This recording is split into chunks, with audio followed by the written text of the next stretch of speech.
One thing I love to read at night is all the articles that always populate about how poor the education system, especially is in America and especially with math. I read a lot of articles and it's something that I'm really invested to, especially since stepping away from the classroom. But one thing we don't always think about is who is to blame for this decline in math education throughout the years in America, right? We can think about like the schools. Is it the teachers? Is it the parents? Those are at least the three that came to my mind that I want to make this video on. Now, if you have some other ideas or some opinions on this topic, then put them down below because that might help me make a new video. And I love reading all of your responses. Let's go and dive in. A lot pretty much going through my opinion based on my experience as a teacher, as well as a student that struggle with math to kind of understand who should we kind of put a little bit of the blame on in regards to our schools, our teachers, as well as our parents, which I am now a parent as well. So let's start with the schools. And one thing that amazes me that I've been actually looking into because I'm making some videos on some older content is when you go back looking at what schools taught for mathematics years ago, like maybe a century ago, and then look at what we're teaching now, you're like, it's really, quote unquote, been dumbed down. I mean, it's very, very basic math. And you just kind of wonder, like, you can see the decline in the mathematical aptitude right there, like just what we were taught and what we had to understand and learn from years ago compared to like what we're teaching now. A lot of the problem, stems from the schools. They teach to the common denominator, right? They have to teach for everybody, at least the public schools, and that's going to be the common denominator. And that, in my opinion, has declined years and years. And guess what? There is data to back that up. Student test scores are on a decline. And I think one of the easiest ways for schools to react to that is that, well, we have to focus better on helping students improve their test scores.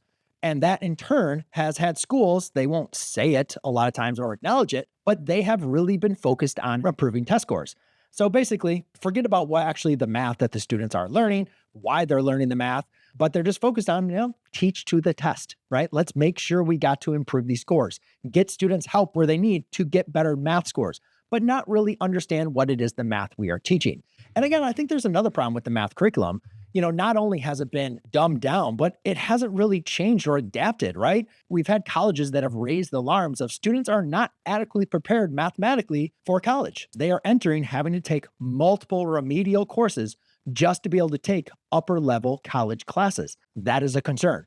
Our upper level students that are college bound are still not mathematically prepared. Even ones that are not going to college, we are still have a curriculum that is still teaching stuff that I do not believe is actually adequately preparing students for their next level in life, even if it is not in college. Students are still tracked based on how they do on a given test, and that is kind of the pathway they are given for the rest of their time in middle school as well as in college. A lot of the math has not evolved due to the technology and to the needs of our current society. It's a pretty broken system. And the schools take a lot of direction from their funding, how they're going to get money, as well as the Department of Education. But it's not working out. And I don't see any changes that the schools have made to be able to make actually a meaningful difference as far as getting students better prepared mathematically to helping students better understand mathematics. Now, what about the next one?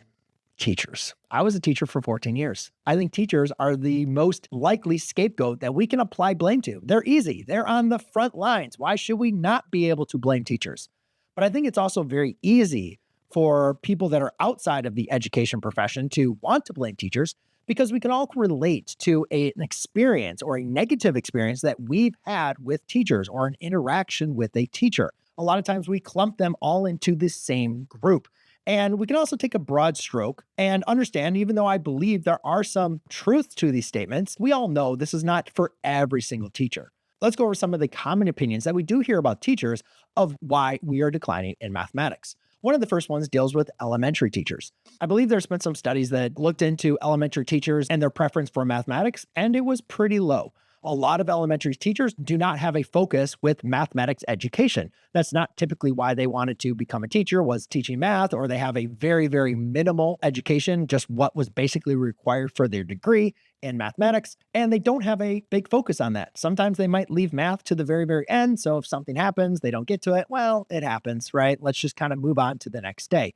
I don't really believe that is fully true for most teachers, but I will say for my interaction of knowing elementary school teachers, a lot of them will say that math was not their strong subject, right? And even though they have good training on how to teach mathematics for their current students, what happens in mathematics outside of their classroom is not something that they are well versed in. They have a general understanding, but unless they're teaching different grades and having to learn the mathematics that goes on in all those different grades, they don't have a great understanding of how mathematics is going to be flowing through the child's life.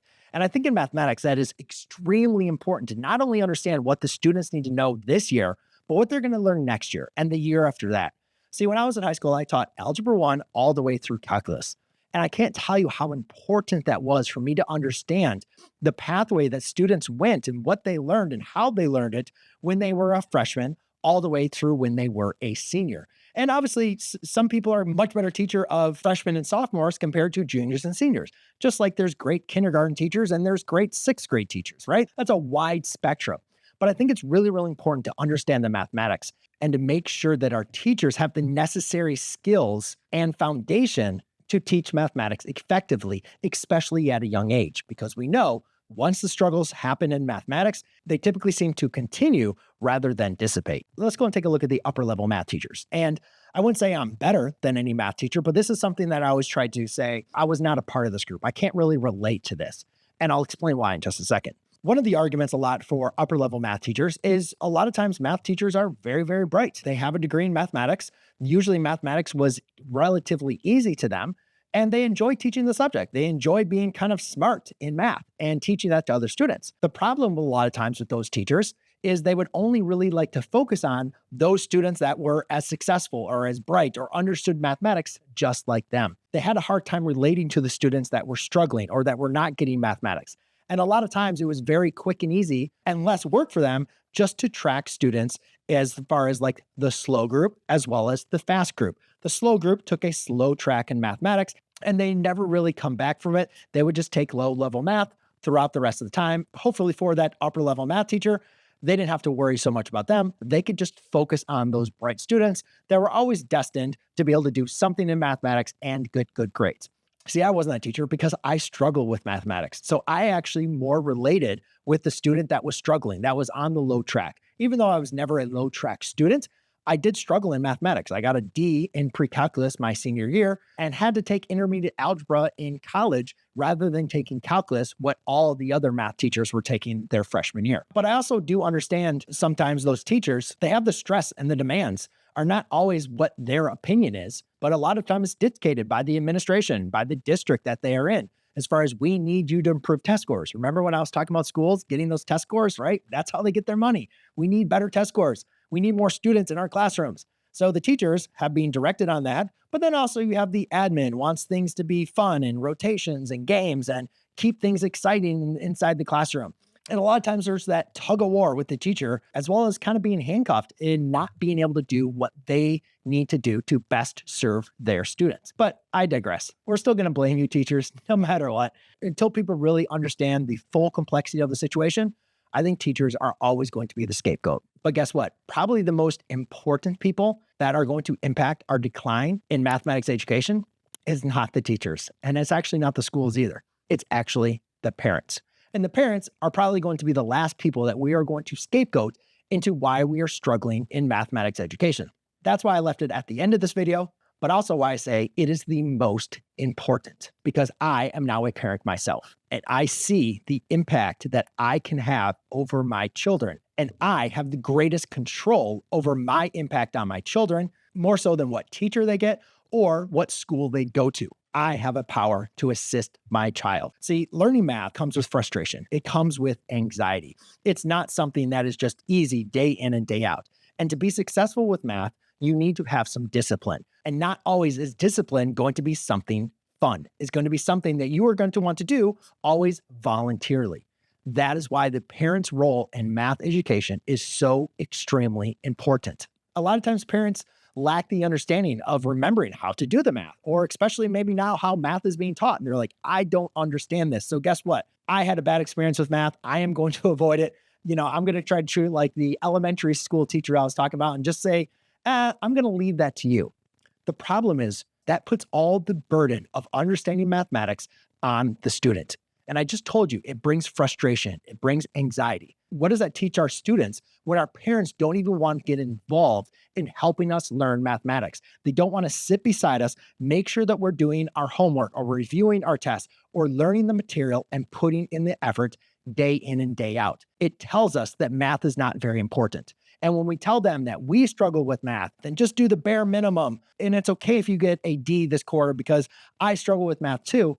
We never accept those low standards for any other course. It's only mathematics that we hear that. And the problem is when we lower the standards or our students see us lowering the standards for them, we see lower results. Students are not willing to put in the effort. They give themselves an easy excuse to not be successful or put in that effort that they need to do well in their mathematics class or on their mathematics test. It's accepted. And I think what's most important as parents, we need to support our child not only in their learning, but in their struggles. We need to raise the standards for them and make sure we can help them meet those standards day in and day out. Because if we as parents can do that for our students, we can make a positive impact on their own education.